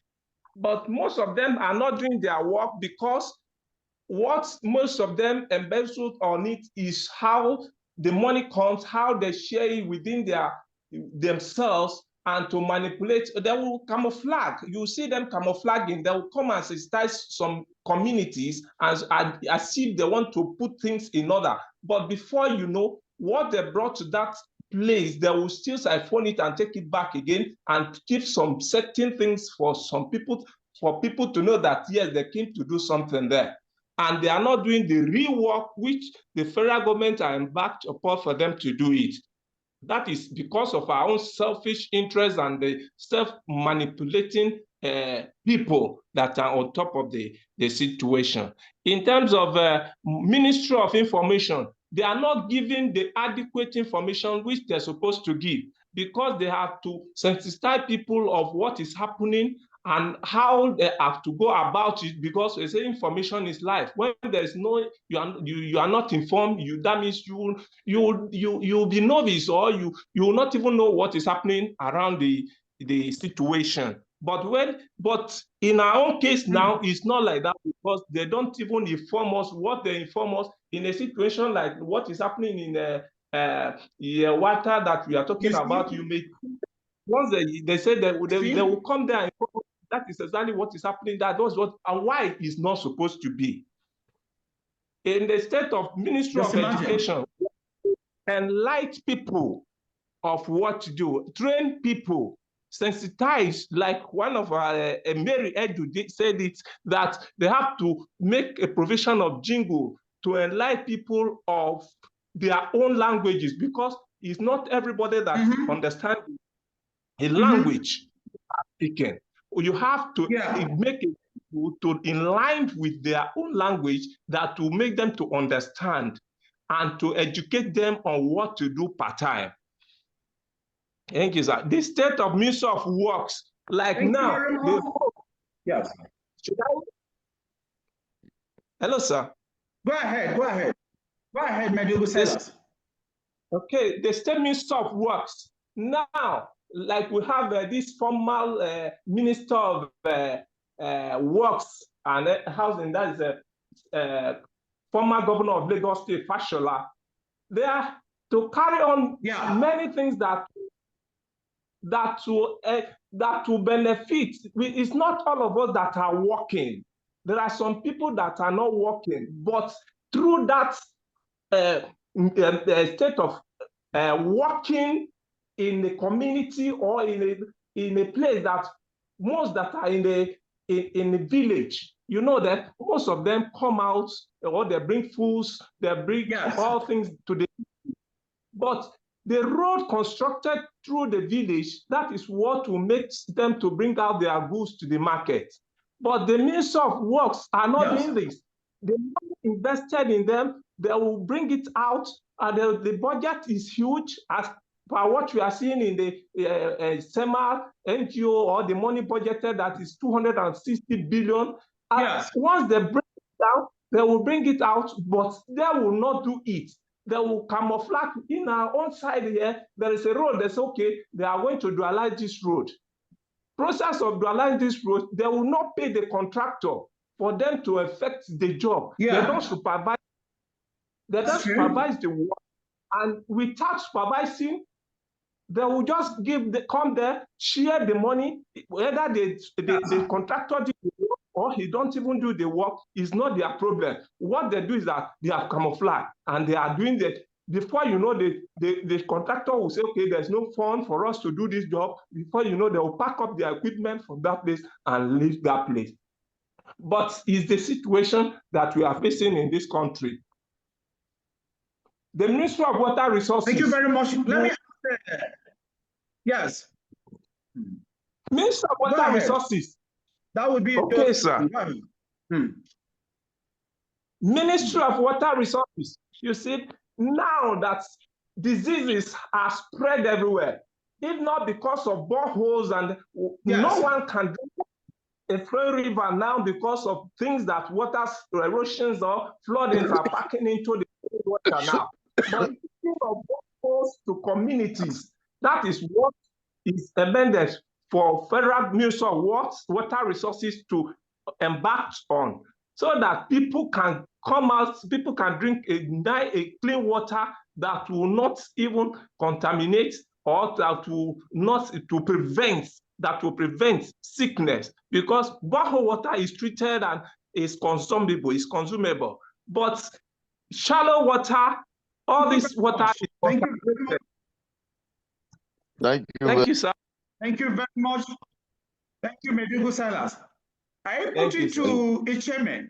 Icheme John, what can be done instead of the Ministry of Water Resources in conjunction with the Federal Ministry of Water Resources, as part of controlling emergency? We are supposed to have dams, drainages, you build dams, what we call buffer dams, and the issue of dredging of River Benue. River Benue has been from 1980, 1960, we keep appearing that on control, where River Benue is dredged, put in the place, and how can we do to be able to review and solve the situation to strengthen even fire service, Federal Airport of Nigeria, and the State Ministry to solve this issue? Icheme John Audio. Yes, sir. Thank you very much for another opportunity. Let me start with the issue of dredging River Benue. River Benue, if well dredged, will not just solve the water problem in Benue State, but creating jobs for people and enhancing the livelihood in Benue. Okay, that is very true. I agree with you. You can remember during the regime of President Muhammad Buhari, and there was a serious flood. There was Benue. Yeah.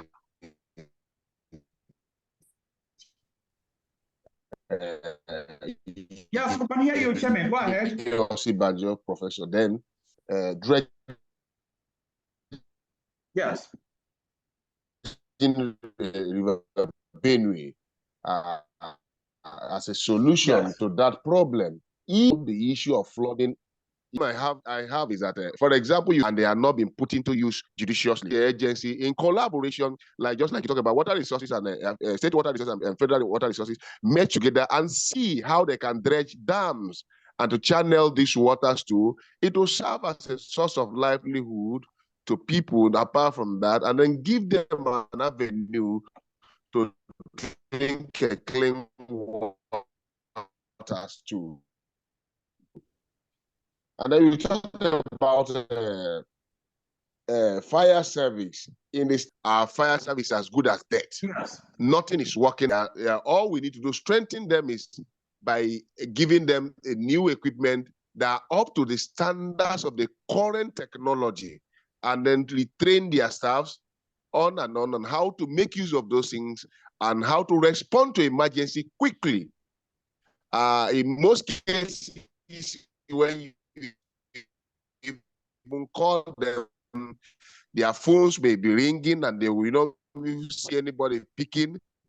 And in other places, sometime where you call and nobody, the phone will not ring, somebody needs to pay for these things now.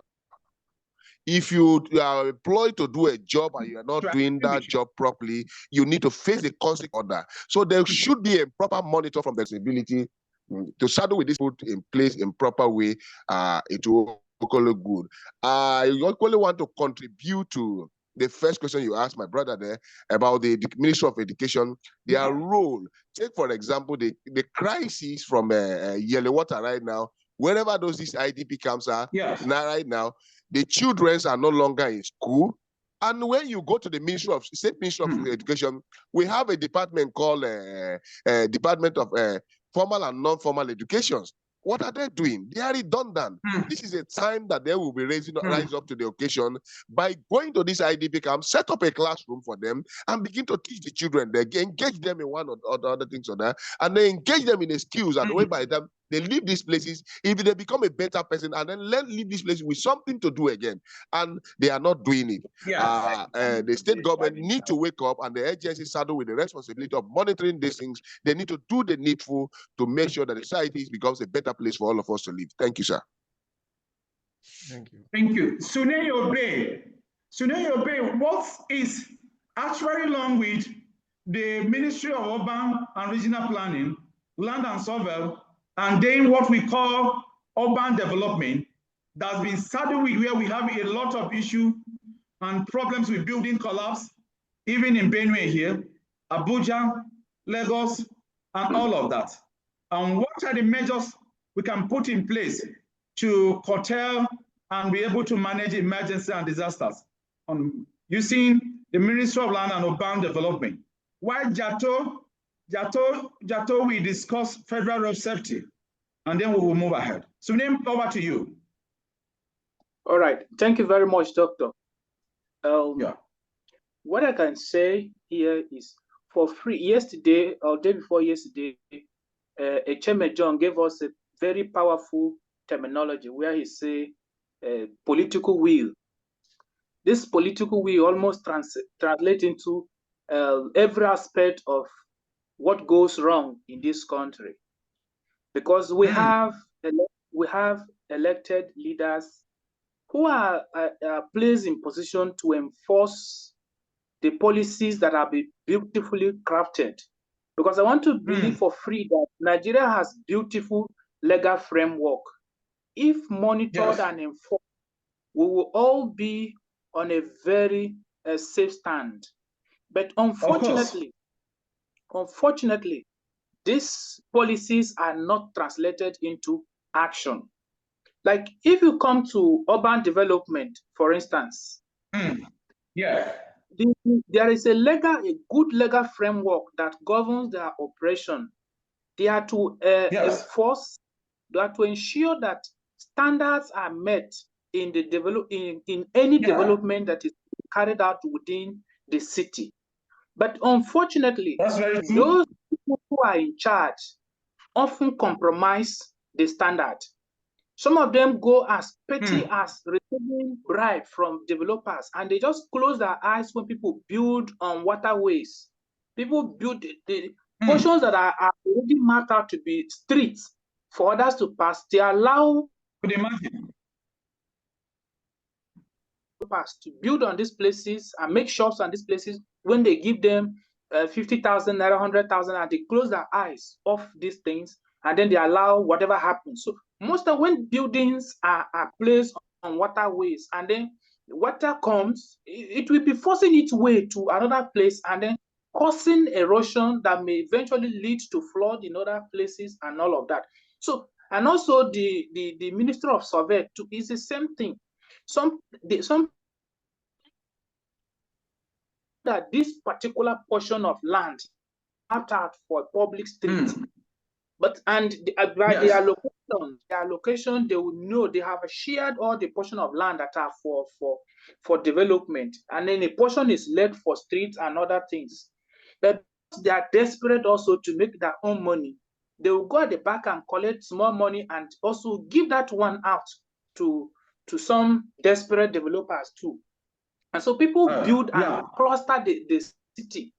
Even though if you look at the map very well, you discover that the policies were made, and then there's a good plan for development that if followed, there will be no issues of congestion that may lead to blockage of waterways and all of that. But because some people want to make it up by force, there is no one to supervise them. That goes to the political. There's no one to supervise their illegal actions. A lot of things go on for free, and then they bring out or they expose us to danger. They make us also face the danger that would. That is very true. Thank you very much, Sune Yobe, for that robust contribution. We can see that emergency and disaster management is everybody's business. Just look at the composition of this membership. Almost everybody is there, and they have been aware. But at the end of the day, you look as if nobody is aware, nothing is happening.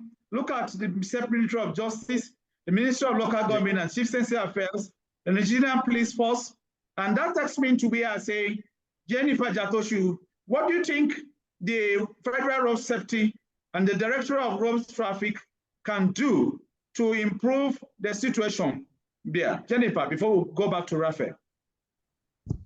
Thank you, sir. Good morning once again. Good morning, Jenny. First of all, I think they need to make sure that the vehicles that are being used are roadworthy vehicles, so that accidents can be reduced, and then the roads too should be in good working conditions, so that people who are using the road will not be entering potholes. They also need to make sure that every vehicle has speedometer. Sorry. Sorry about that. Every vehicle has speedometers, so that they can be able to monitor a driver's speed when the driver is driving. And if peradventure an accident occurs, with the speedometer, you should be able to tell the speed at which the driver was going, that accident occurred. And if the driver was going on a speed lesser than that, if the accident would have been prevented. So, and they should try their best to make sure that they have officers at strategic locations, especially in rural areas. Sometimes there are certain roads that when you are traveling, because of you will not even find them there. The only time you get to find them there is towards the end of the month or early the beginning of the month. And most of them don't even go there to work. Both the road safety and the VIO people who are supposed to be monitoring the cars that are on transit, they don't even actually go there to do that. They boycott certain things and they don't let certain things pass by making drivers. You see, a driver can be driving, especially those commercial drivers. Okay, on a normal day, maybe it's supposed to be a driver and one passenger in front. You will see that sometimes a driver will be sitting in front with maybe 2 or 3 passengers.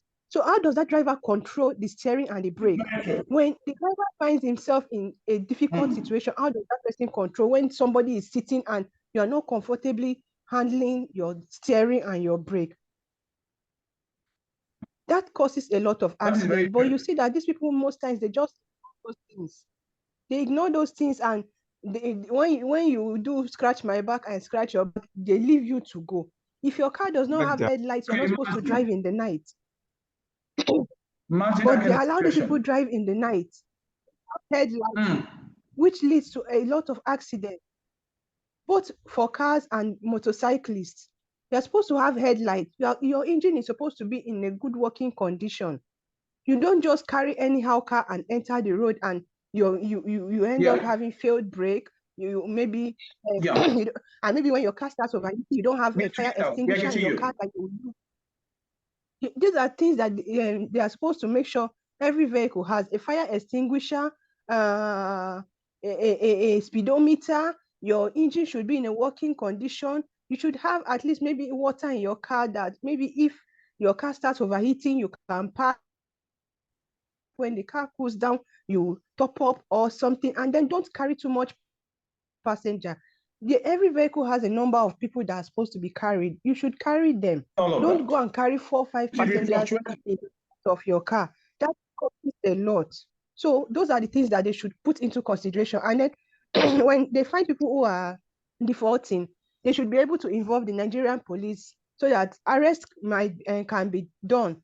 Arrest these people, let them pay certain fines, huge fines. When they pay such huge amounts, next time they'll be careful, they'll not break, they'll not go against the rules and regulations. It's because rules and fines are not being put in place. A lot of things are not being considered. Punishments are not being put in place. That is why people do these things. They know that at the end of the day, they'll get away with it. But if punishments are being put in place, fines are being, huge amounts are being put in place, you will consider it that if I'm being caught, where will I get this money to pay for this thing? And then because of that, you will be careful not to find yourself in a situation where you have to be forced to pay, or maybe your car can be confiscated, or maybe your driver's license can be withdrawn or something like that. So those are the things that these people are supposed to consider and put in place, and make sure that they also put people on ground that will make sure that citizens follow these instructions, citizens obey these rules and regulations. And if you are found wanting, you will be fined or you will be arrested. Thank you, sir.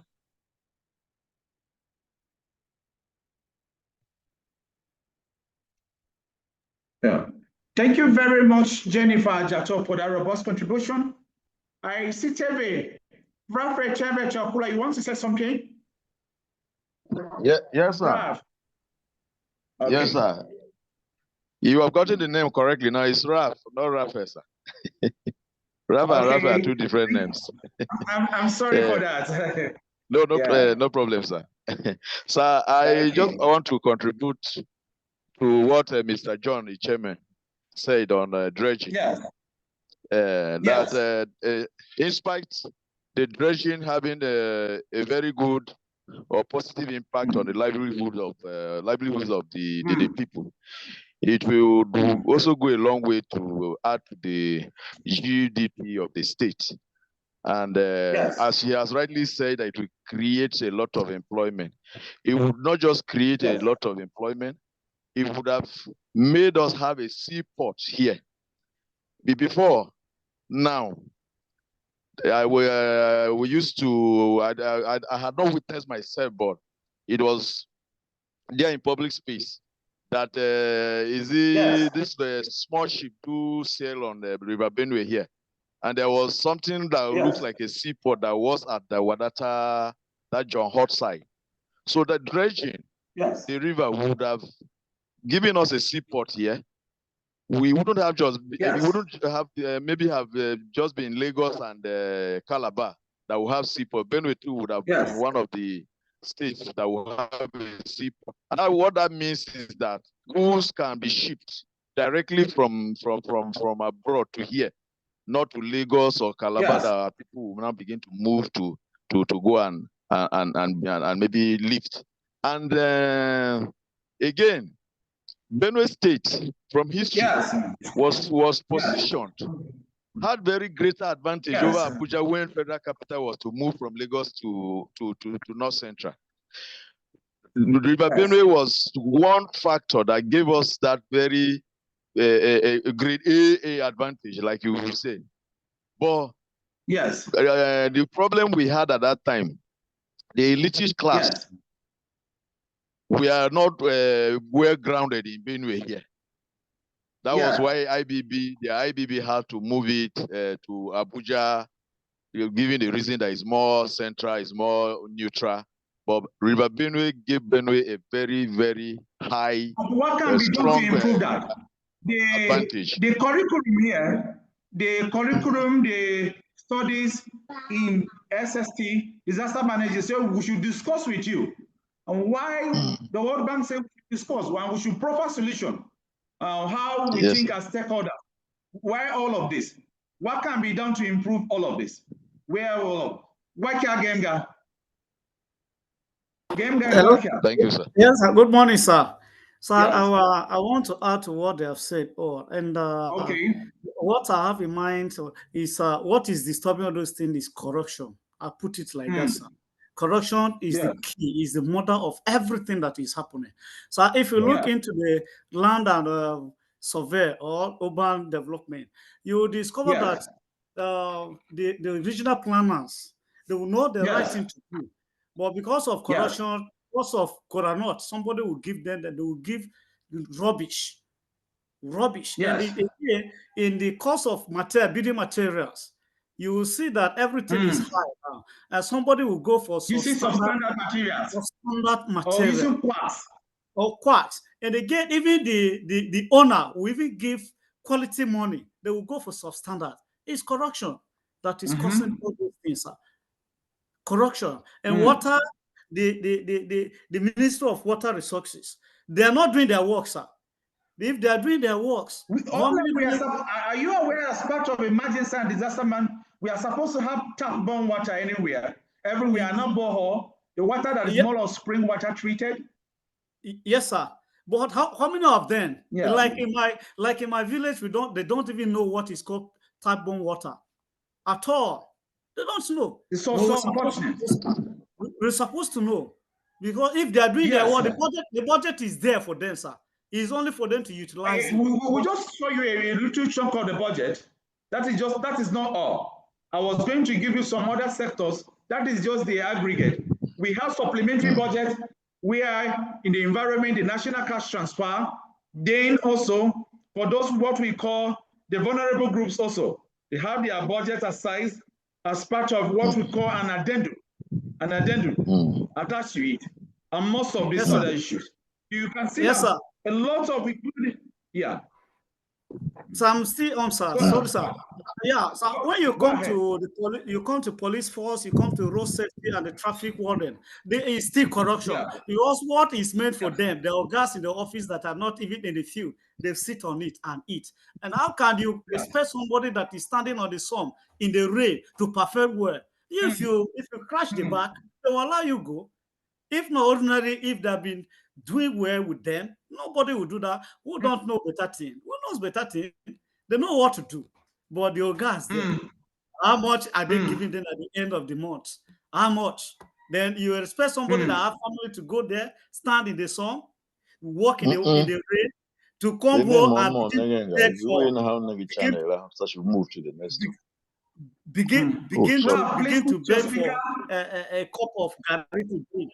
That the emergency, they're supposed to look into this to curtail all those things. If they work very well, they will stop it. They will look into it very well.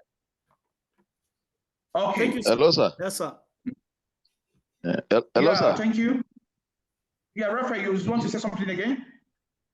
Yes, sir. Just to add to what the last speaker said concerning water, that you also rightly say that pipe-borne water or taps are supposed to they should be almost water treated. That they're supposed to be everywhere and pollinated. Yes.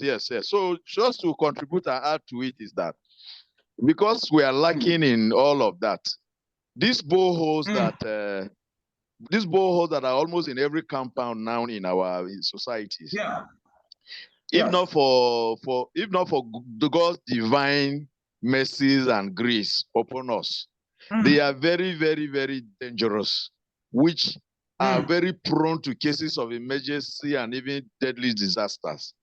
Because subject to climate change and all of that. Yes, and they are subject and very prone to even very prone to earthquakes. Yes. But it is because God has blessed Africa that such occurrences or such disasters don't happen. But we are digging going deep, asking for them.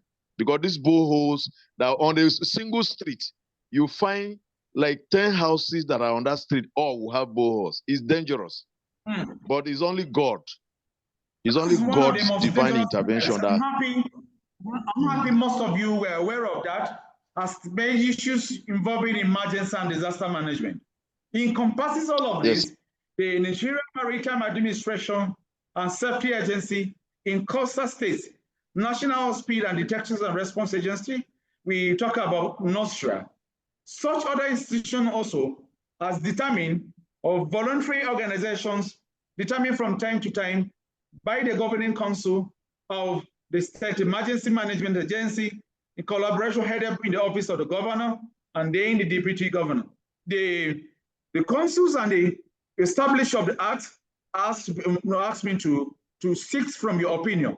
Which other, aside voluntary organization, aside those institutions that we mentioned here, which other ones do you think should be part of this council or part of the membership of this to strengthen and work to bring in ideas on how we can be able to mitigate, reduce, and curtail emergency situations?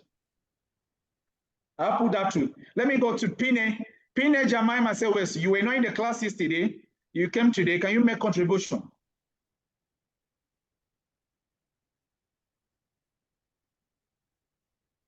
Pine, Abu Mimido. Who can answer that whom I didn't have spoken before? Bamuang Mwesi. Chekwa spoke before. Oliman, Juliet, you have not spoken before. Ozoman, Nkem, you didn't say something today. What do you want to say about that?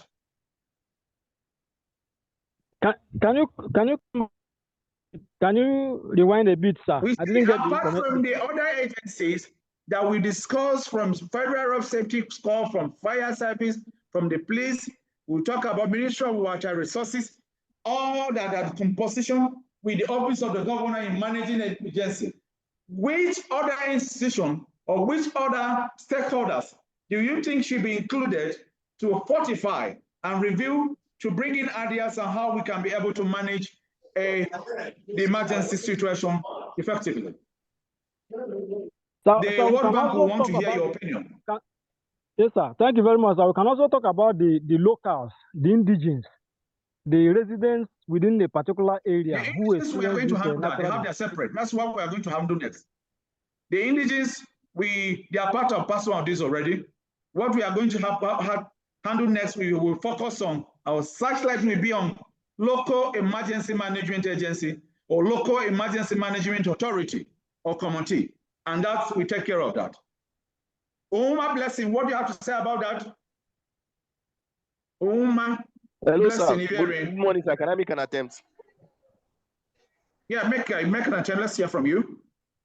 Okay, sir, like my colleagues rightly said, and like you gave good examples of those institutions, I would like to include the farmers and the water users, the environmentalists, and voluntary organizations too.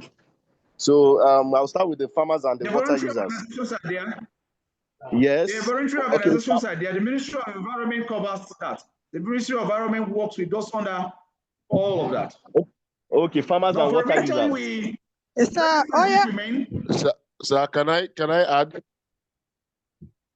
Okay. So let me add, sir. Okay, sir. Thank you so much. And gas. Oil and gas. We have NOSDRA. Look at the very slide we're on now. OSP detection and all of that. NOSDRA takes care of that. In Namasa, we are in the states and happen all of that. It's okay, sir. I think my name is Chairman John Ode again. I think a traditional ruler should be included in that too. The traditional ruler. The next slide. That's the traditional council. We are focusing on the local emergency management agency. Yeah, thank you very much. This is where we come to. Yes, sir. You're saying something on Manasseh? Yes, sir. I guess the Christian organization, the leaders should also be included when things of this nature happen. Christian organizations of Nigeria. Yes. Okay, that's a good one. The not just Christian the religious organization, but most of them, when we will focus on the lemon, when we come under local emergency management authority, they are there. But we can also make amendment to include them here.